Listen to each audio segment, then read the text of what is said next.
Hey everybody, and welcome back to my YouTube channel. Last week I asked you on my community tab to ask me any questions, and today, while repotting all of these plants, I'm gonna answer some of these questions for you. I get a lot of questions on a daily basis, and I feel like I've answered most of them throughout videos as well, but I acknowledge that it can be a little bit hard if you just want your one question to be answered. It's kind of hard to go through all of my videos and see whether or not somewhere within the video you might find your answers. So if you have any questions and you want them to be answered, make sure to subscribe and turn on the notification bell. So next time I give you the option to ask me any questions in the community tab, you'll get a notification and you can pop them in there. So I'm probably going to do a Q&A every few months or so, just in case there's any new viewers who are interested in learning more about my approach to plant care. Anyway, so what do I need for repotting? Obviously, I need a whole lot of plants. I've got a huge tub of aroid mix over here. I've got a few grow vertical moss poles as well. So I've spoken about them before, but in case you haven't heard me speak about them before, Grow Vertical is a local company over here in Sydney, but they do ship internationally as well. So what is great about these poles is that they have a plastic backing, meaning that the moss is going to dry out much slower than with my regular poles. I mainly use these for propagation purposes, or if I have a plant that isn't really going to climb very fast. So it might take, a good year and a half or so to grow the whole pole.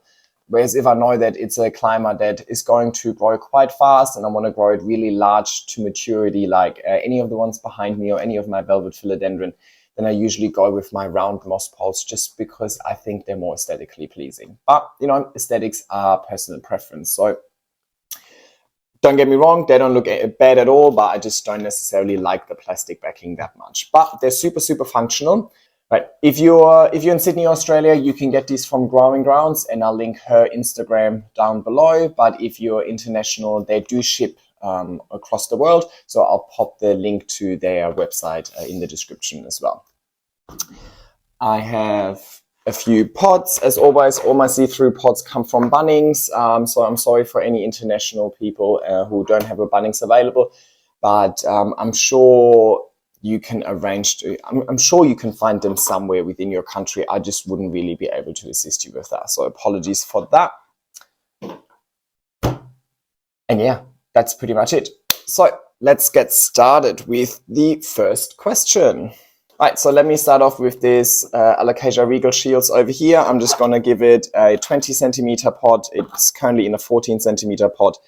These see-through pots really just come in these two sizes and a really small one. So it would be, look, ideally there would be one in between, so I don't need to size it up to 20 centimeters straight away. But honestly, I think everybody gets way too caught up on like exact pot sizes. So she's going to be totally fine. Somebody asked me whether I reuse my aroid mix and whether I sterilize my aroid mix in between. I will reuse this aroid mix for sure. This plant has only been in here for maybe half a year or so. So I don't think the aroid mix still looks pretty good. I don't sterilize it. I just reuse it over here. I wouldn't really necessarily reuse this aroid mix for another plant that I pot up, but sometimes I also just take the aroid mix. I refresh the whole mix in itself, but I keep the mix and then I'll just use it when I repot any of my plants on the balcony. All right, hang on, this is going to get loud.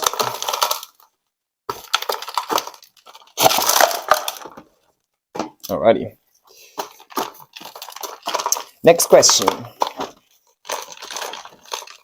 And I just realized it's such a silly idea to make a Q&A when repotting because this is pretty noisy. I don't know if my mic is going to pick it up, but I hope you can still hear me okay. We'll just have to do with it.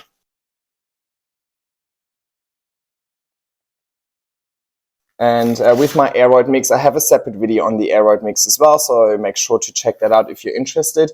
Ideally, you would wear a mask whenever you pot something up because soil can have bacteria in it. Now, my mix is soilless, so I don't have to worry about that, but it has perlite in it, and perlite can have dust coming off of it, which isn't really good for your lungs.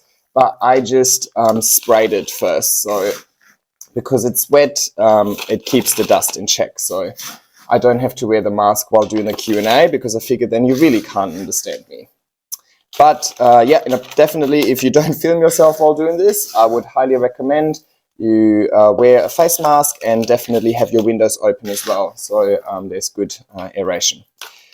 Alrighty, so somebody asked, or somebody said they just popped their Splendid on a moss pole.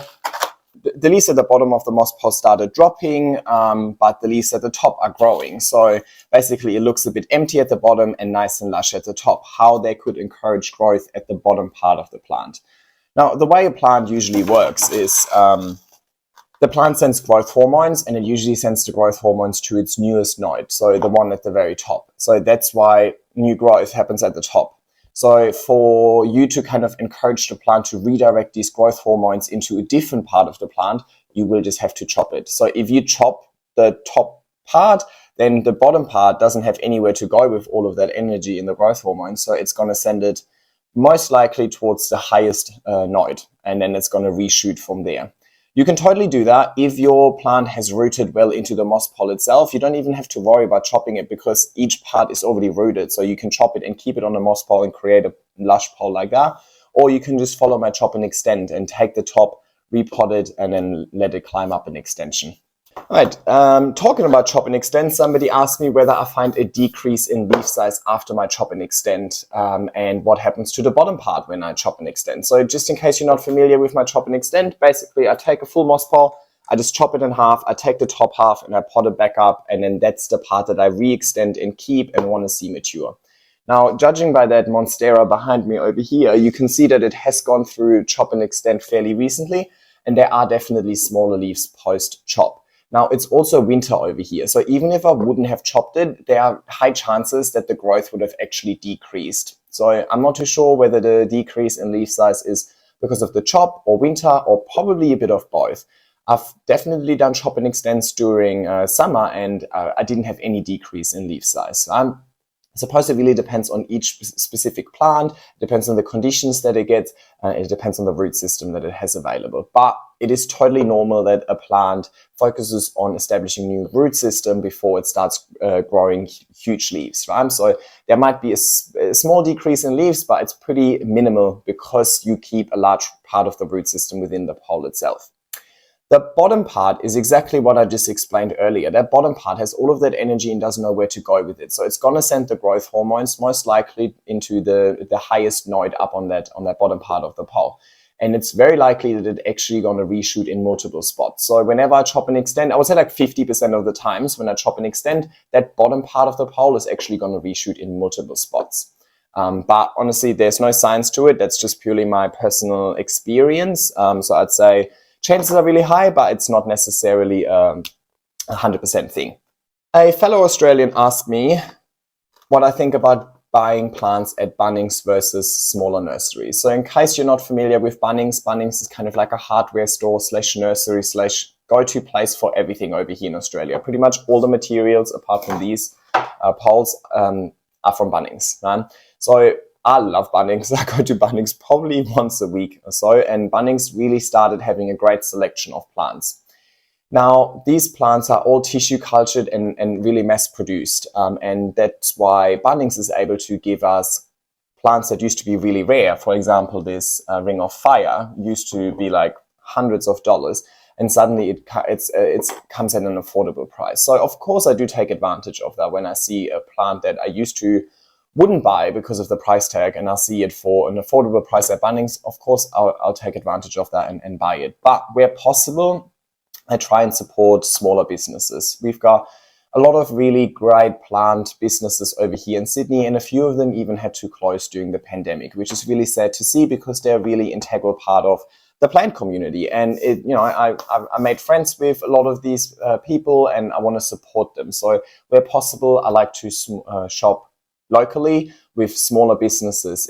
Honestly, that $5 or $10 more that I pay over there for the same plant doesn't really hurt me, but it really makes their day. So where possible, I would encourage you to shop small. There are a few great plant businesses here in Sydney. I get most of my materials like fertilizer, pest control, these things, a lot of my plants I get from AJ at Growing Grounds. I'll link her website below. There's also Alex for More Plants. There's Misty from Green Beans. I'll link all of their websites down below in the description. So if you're in Australia, specifically if you're in Sydney and you want to check out new plants, I highly encourage you to check out those smaller businesses and support them, and hopefully create, we want this, I would love for this community to stay, small and well connected and exchange knowledge rather than all of the community just moving towards mass production. It kind of loses a bit of its charm, I think. But of course, I have purchased plants from Bunnings, of course, there's nothing wrong with it, I'm just saying if you can spend the extra $5 or $10, I think you can really make somebody's day. Next question, and I keep forgetting to actually repot. Sorry, I'm kind of, it's probably good because it's probably kind of noisy. This plant I have not repotted in probably 2.5 years. That medium looks horrible. So that would be my medium from before I started making my own aroid mix. So it doesn't actually need repotting. It's not that root bound, but I just really don't like the mix. So I'm just gonna give it the same pot. I just give it a better mix.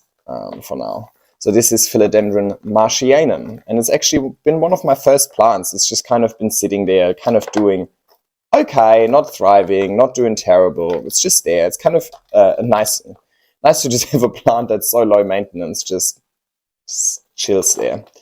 Next question was how I treat fungus gnats, and I don't treat them at all because I don't have any. So I can't really tell you how to get rid of them. I heard people spray neem. I heard people spray hydrogen peroxide. I've heard, you obviously can put these little yellow sticky things on there on your plants and catch them. But essentially the problem is that, even if you catch the flies, we're already laying eggs everywhere. So they keep coming back. So basically, in my opinion, the best way to deal with gnats is just preventing them. So don't give them a chance to even really settle into your house. Fungus gnats feed on rotting organic matter, right? So, I mean, you could, if you really have an issue with it, you could consider maybe starting with hydroponics. Hydroponics should kind of eliminate a lot of the fungus gnats issues just because there is no organic matter within your pot that they might like to feed on. But usually it's just, usually it's something to do with your mix. So if you buy these store-bought mixes, these premium potting mix, they usually come with nets in them already.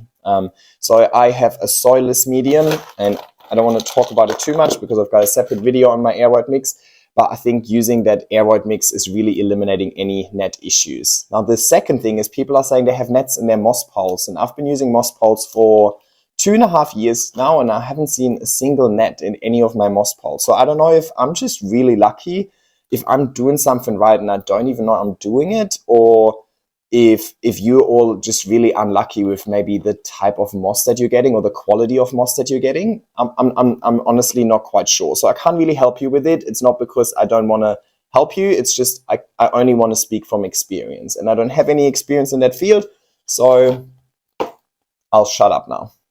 All right, I've had a lot of questions around watering moss poles. So I'll pop a video on screen. I use this upside down bottle technique to water my poles, and I've had so many questions on people being confused about how the hell that works. So let me get kind of all scientific on you over here. The idea behind that upside down bottle technique is that basically the moss absorbs the water faster than the water gets released from the bottle.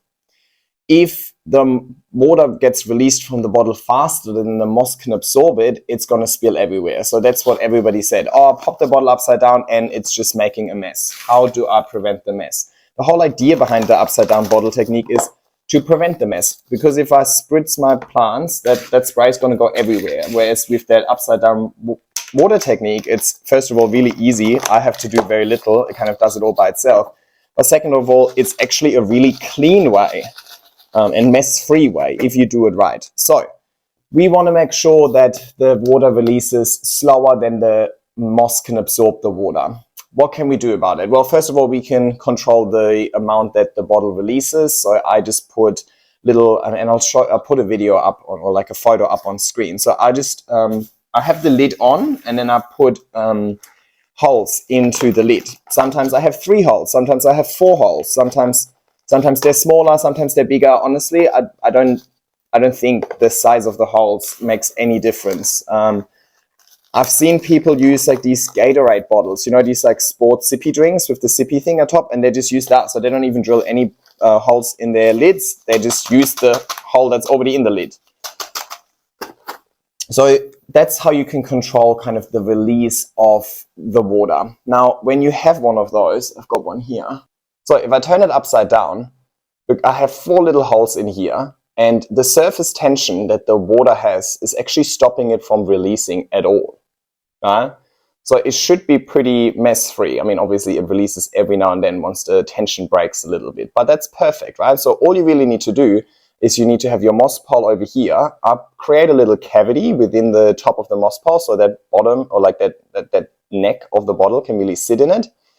And then you want to make sure that the moss slightly touches the holes so that it kind of triggers, or like it reduces, it breaks the surface tension and it releases the water. But you also don't want the moss to fully block the lids, right? Or like the holes in the lid. Because if the moss fully blocks the hole within the lids, then obviously it's going to release, it won't release at all, or will release very, very slowly. Sometimes I pop a bottle on my pole and it takes, I don't know, like maybe 5 minutes to fully drain. Sometimes it takes an hour to fully drain. It just really depends on exactly how I just pop that bottle on my moss pole. And I mean, there's nothing wrong with it. As long as it releases slower than the moss pole can absorb it, it's all good. So that's kind of the bottle part. Now, the second part that we can control is the moss pole in itself. So more moss can absorb more water. So if you don't have enough moss in your moss pole, then potentially that water is just going to run everywhere because there isn't just enough moss to actually absorb it. Or you may be using too much water, or it's releasing too fast. Dry moss is also hydrophobic, so water just pearls off of really dry moss. You've seen that, you put that bottle in there and it just goes everywhere. So to prevent that, I wouldn't wait until your moss is fully dry to actually water it, or you just spray it a little bit, or you mist the surface of the moss a little bit just so it can slowly absorb that water. And then once it's moist, you can just pour that water in there and it's going to absorb it pretty quickly. So those are kind of things that I kind of do. I never let my poles dry out completely. I always water them before they're fully dry. That way, first of all, I can make sure that the moss pole stays moist, but also it makes my watering much, much easier. Sometimes what I even do is I just kind of water a little bit every day. So sometimes I just go around, and especially my smaller poles that aren't fully established, I just water a little bit every day, and gravity is just going to let it drain through the moss pole. But that way, it never really dries out. I don't ever really have to worry about overwatering and so on as well. Okay. Talking about overwatering, somebody asked me whether it is possible to overwater your moss poles. Now, everything is possible. Nothing shocks me anymore. But in my opinion, it would be very, very unlikely that you overwater your moss pole. The reason why I'm saying that is because especially if you're using the grid, not the plastic at the back, if you're just using my regular moss poles that I normally use, these moss poles have such a large surface area and they're vertical, right? Gravity is just going to make all of that water drain through the moss pole pretty quickly, and the surface area of the moss pole is going to make sure there's plenty of airflow to make it dry out, right? So I don't think you could ever really overwater your moss pole because the moss pole won't sit in water. The water will drain through it. But you can potentially cause issues with the pot in itself. So if you keep watering your moss pole, the water is just going to drain through and then it's going to accumulate in your pot. So either you can raise your pot, so any excess water is just going to drain out of the pot as well and collect in that cache pot, or what you could do is water less, so there isn't that much excess water draining into the pot in itself. Also, definitely make sure that you're using a well-draining and aerated mix, and then I don't think you really have to worry about overwatering. I still believe that overwatering is a myth. Overwatering is usually confused with a lack of drainage and aeration. All right, let me quickly Include this. No, no, no, no, no. Didn't really like the look of this. All right. So next plant we've got here is my Burlamax variegata. Righty, I've been getting a lot of questions on, oh, hang on, before I answer the next question, let's have a look at this. So I just had a few cuttings that are propagated in water.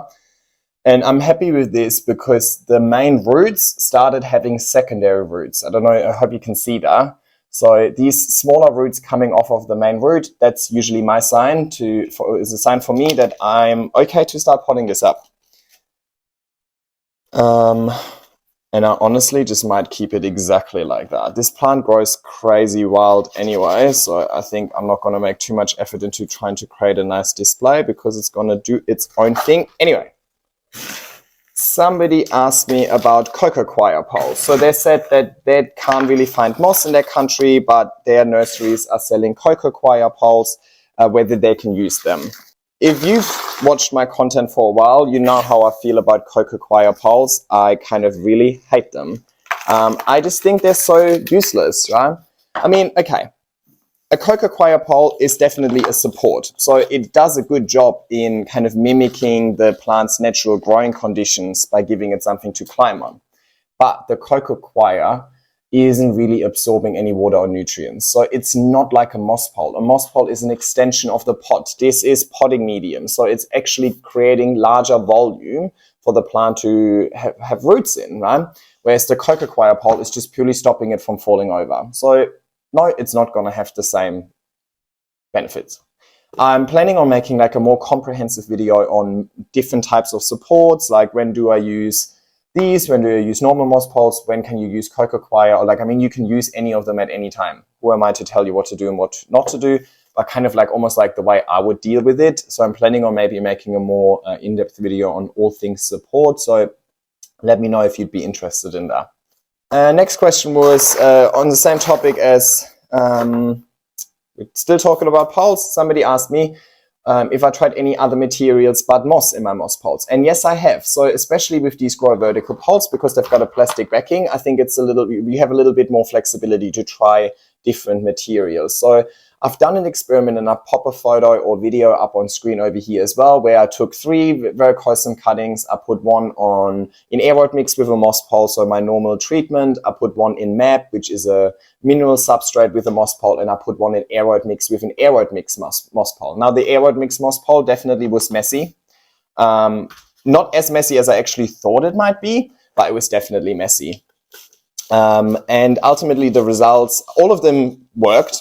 You know, none of them was a failure, but the one that worked the best was just aroid mixed with a moss pole. So yes, you can use different materials. The whole idea behind it is that you use a material in your pole that can retain water and nutrients so that your plant can grow roots into it and kind of increase its root system. So as long as your material that you fill your pole with fulfills that criteria, I don't see any issue with it. Is it possible to attach multiple plants to a moss pole? Definitely. I've got 2 on this variegated one over here. I've got some plants with up to 10 vines on it. So you can totally do it. It's personal preference. Somebody asked me what is the most time-consuming part of my plant hobby and how much time I spend weekly caring for my plants. Now that's kind of really hard to it's really hard to measure that, because I'm one of these people, in the morning I get up and before I start work, I make myself a coffee and I just walk around the apartment, look at all my plants, see if maybe I need to pop a bottle upside down on one of those moss poles or not. So to me, I wouldn't consider that plant care. Like, that's just my morning routine, right? Same with sometimes in the afternoon, or like if anybody calls me, whenever I'm on the phone, I just pace through my apartment and look at all my plants. So I wouldn't consider that plant care. Definitely wouldn't consider that plant chores. It's just normal. I don't know. So it's really hard for me to really quantify that. But honestly, I think I mean, if you just purely water your plants, that's pretty quick. I don't spend much time watering my plants. But I'm very systematic with my approach. I do the same thing every time. All of my plants are very similar, so they all get the same treatment. So I don't have like too many differences between all of the plants. I might have 100 plants, but they all get the same treatment. So it's pretty easy to just, economies of scale. to scale up the care approach.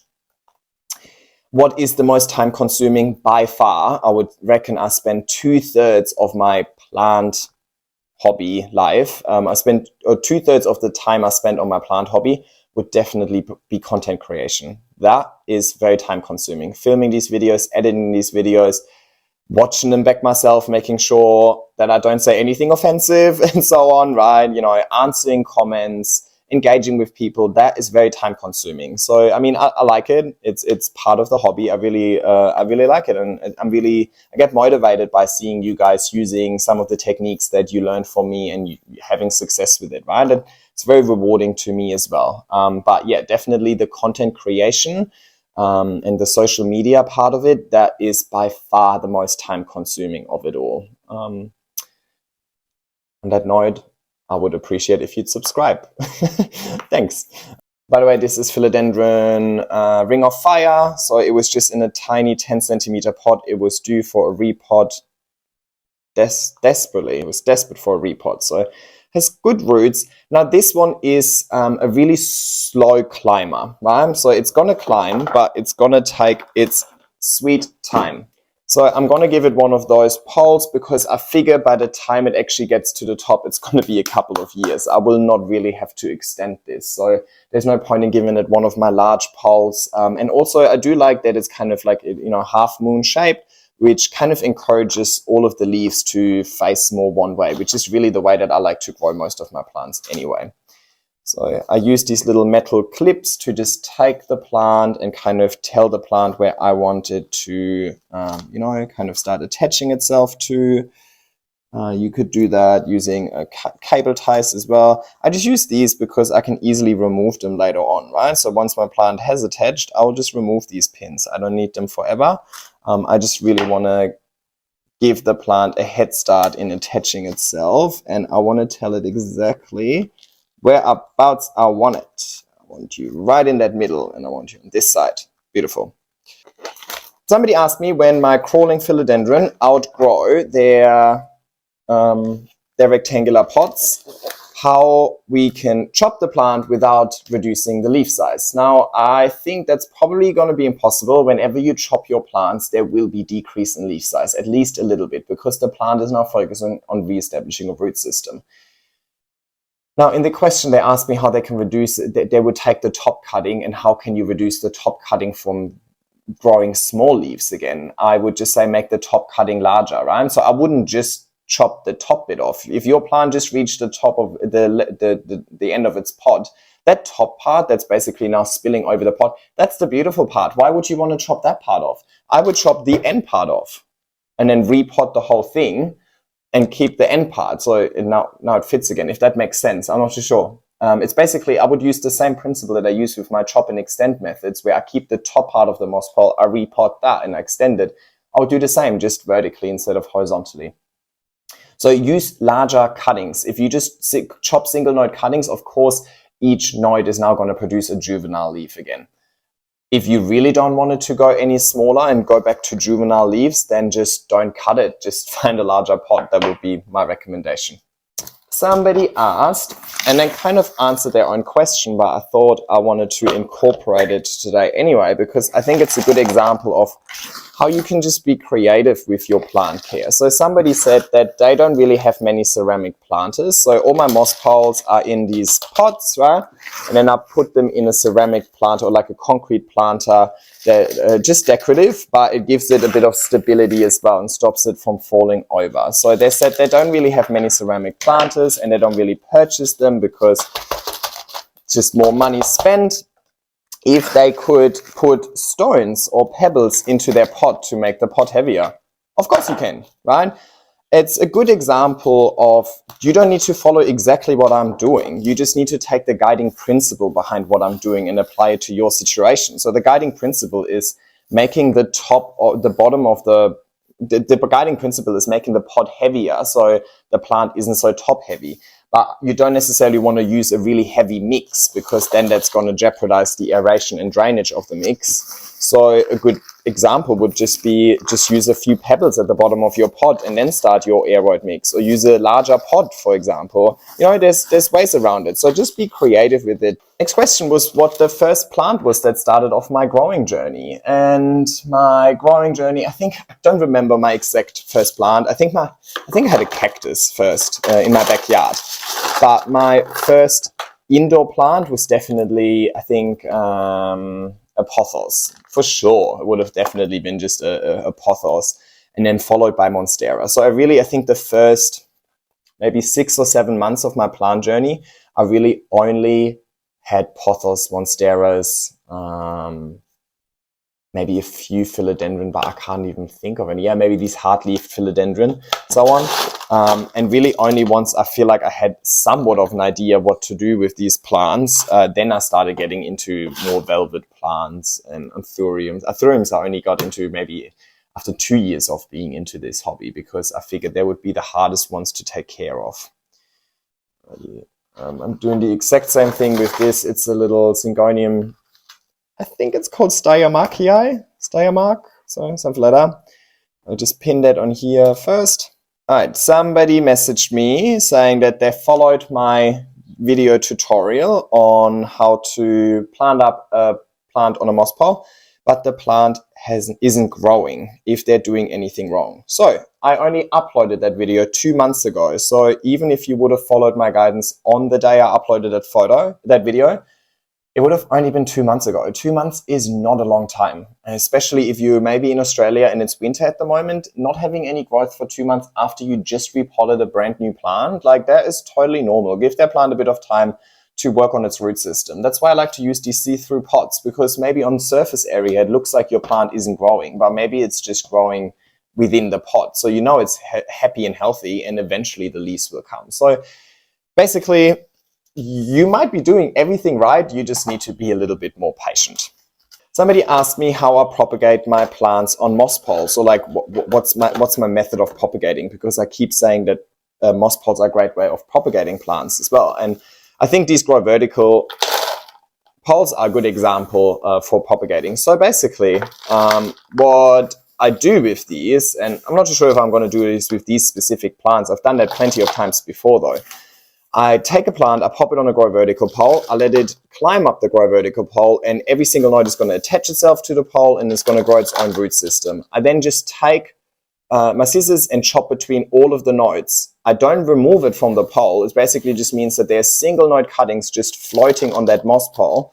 But because every single node is rooted into the pole, basically I just created 5-6 different plants that are now all growing on that moss pole. So eventually they will start having,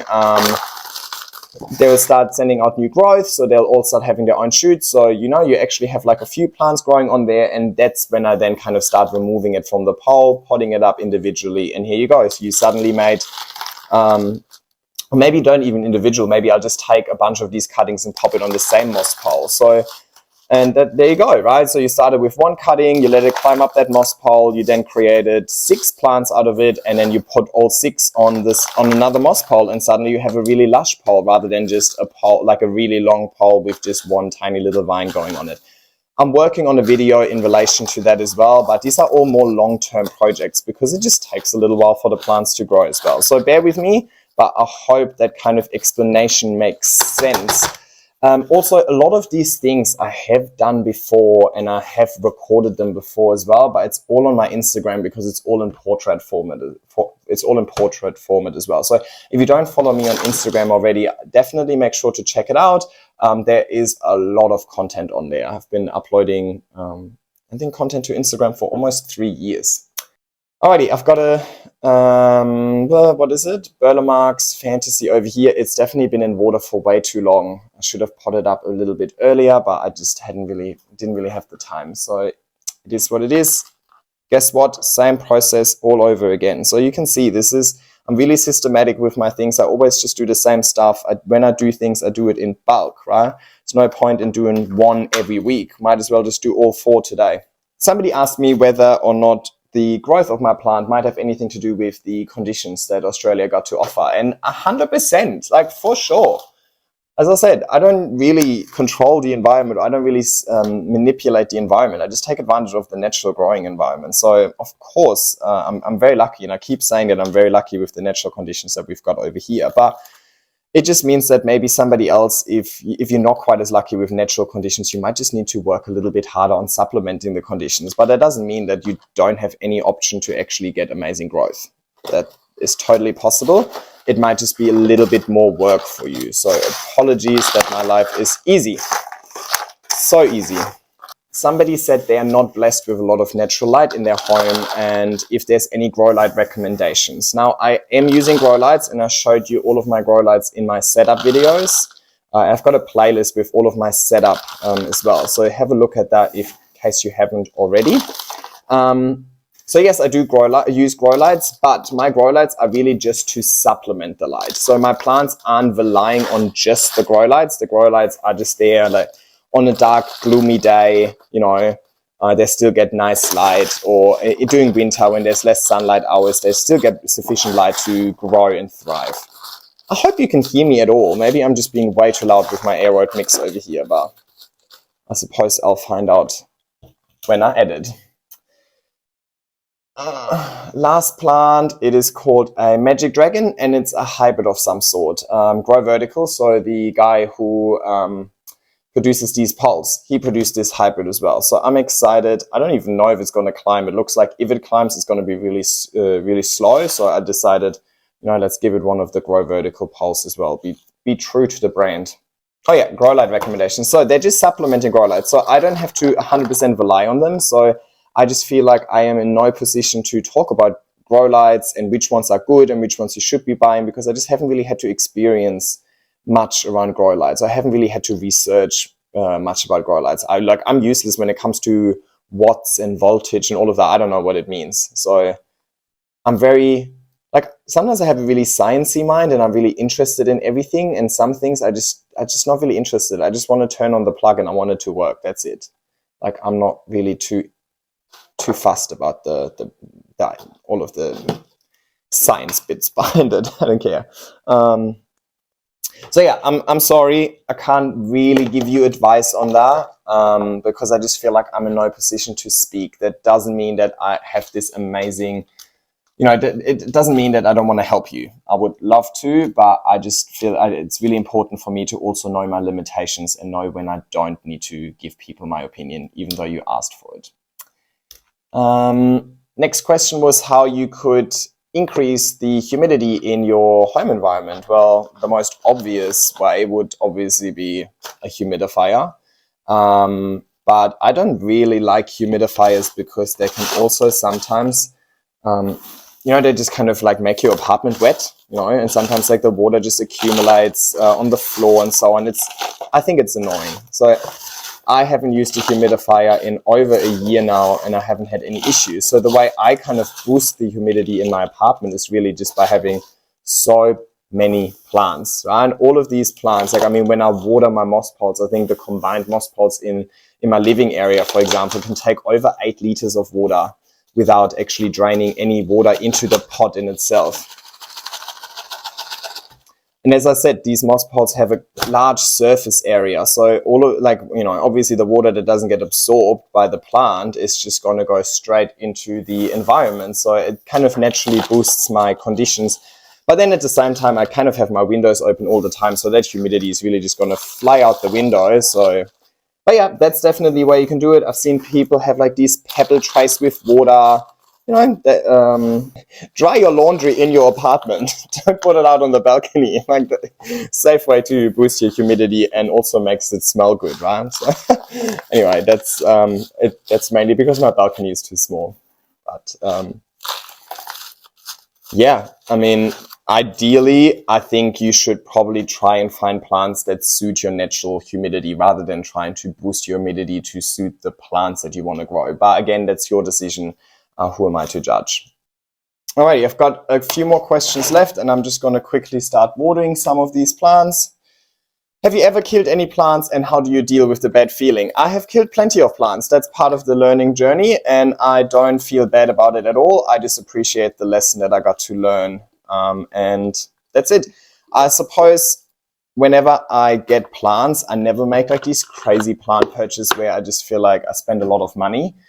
So because most of my plant purchases weren't that expensive, I just feel like there is no need to have a bad feeling about it, right? You're probably feeling bad because you spent money on it and now you kind of just killed your money. Which gets me to the next question. If there's any plant purchases that I regretted, if there is a plant and I feel like I might regret that purchase, then I wouldn't purchase it. If that makes sense, right? So if I have the it's just not worth it to me. If I'm here and I'm throwing a hissy fit because I don't know if my plant is going to survive or not, then it kind of takes the joy out of this whole thing. So I wouldn't really purchase a plant that I feel like I might regret. Do I have plants that I wouldn't purchase again? Absolutely. There's a few plants that I wouldn't purchase again. And I showed them to you in my Monstera collection video, for example. But it doesn't mean that I regret purchasing them. I still like having them. I just wouldn't do it again. Next question was, how do I manage to create all of this content while having a full-time job? So in case you don't know, I do actually have a day job. So I work Monday to Friday, 9 to 5. And I really enjoy my day job. So I work in the financial sector. And I really appreciate having this more corporate job that really makes me use my brain. You know, it brings out the professional side in me. And then having this plant hobby that kind of just brings out the more creative side in me. Oh no, spider mites. Oh, why was I surprised? So how do I find time outside my job to actually create all of that content to look after my plant? Well, good thing is that me taking care of my plants is kind of my content. I mean, obviously sometimes I go out of my way and create content that isn't really part of my normal care routine. But most of the time, my care, like for example, right now, I'm getting on top of my plant maintenance and creating content at the same time. Obviously minus the 2 hours of editing that I need to do after this. But yeah, I'm pretty good with my time management usually.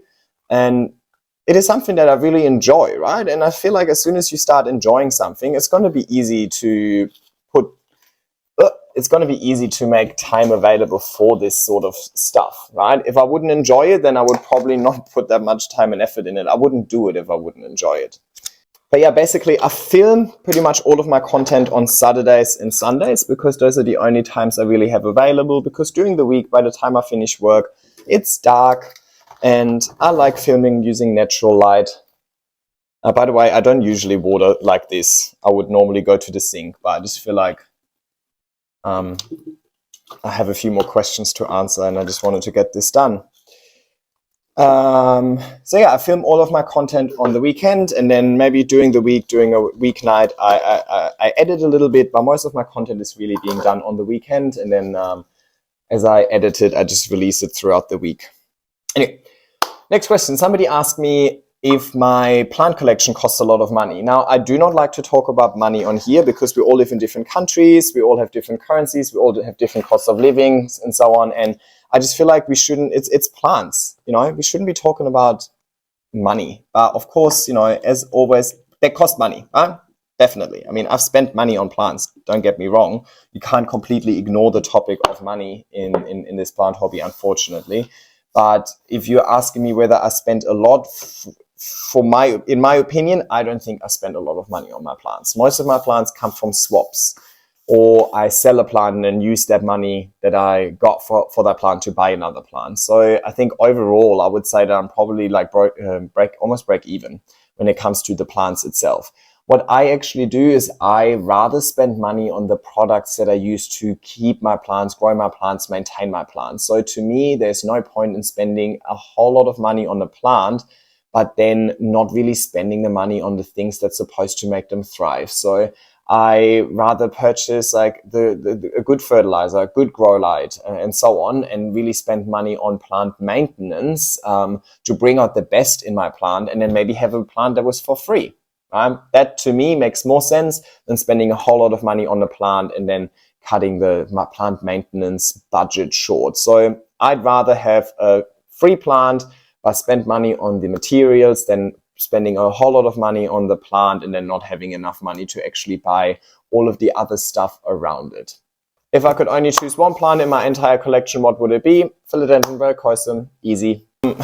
Last question. I'm running out of room. It's getting really messy and I'm really desperate to clean. So the last question was if I ever get demotivated by any plants that aren't really performing the way that I would want them to perform. And definitely, it's a little demotivating to see a plant that you wanted to thrive and grow large and it kind of just does nothing for you. But that's it. Like, I mean, I do have an end goal in mind. I want my plants to be large and I want them to be beautiful. I want them to be statement pieces in my apartment, but I also appreciate the journey. I love the growing. I love the plant maintenance part. So it's still not demotivating for me. You know, I think I'm pretty realistic.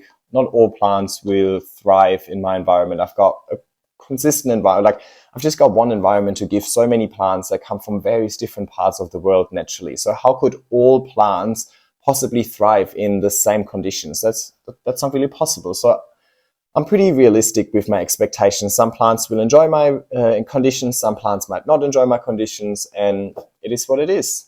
Anyway, that's it. Thank you so much for all of the questions that were submitted, and apologies for not being able to answer all of them, but I hope the questions that I answer kind of cover most of the topics that people were curious about. I'm definitely going to plan on making more Q&As in the future, so feel free to subscribe and check out my community tab and submit any questions when I put up a next post asking for questions. And yeah, that's it. I hope you enjoyed this. Take care and bye.